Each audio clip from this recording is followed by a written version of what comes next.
তো বন্ধুরা, বেগুনের গুণাগুণের তৃতীয় পর্ব নিয়ে আমি চলে এসেছি। তো শুরু করছি।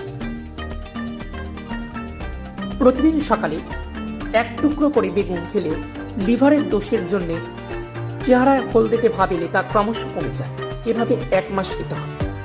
তো বন্ধুরা, ভিডিওটি ভালো লাগলে অবশ্যই লাইক করবেন, বন্ধুদের মনে অনেক অনেক শেয়ার করবেন, কমেন্ট করবেন এবং এই ধরনের নিত্য নতুন ভিডিও পেতে নীলদেবনাথ ব্লগ চ্যানেলটিকে অবশ্যই সাবস্ক্রাইব করবেন এবং পাশে বেল আইকনটি ক্লিক করে রাখবেন সবার আগে আমার ভিডিও পাওয়ার জন্য। তো বন্ধুরা, দেখা হচ্ছে পরবর্তী ভিডিওতে। ততক্ষণ মধ্যে ভালো থাকবেন, সুস্থ থাকবেন। নমস্কার।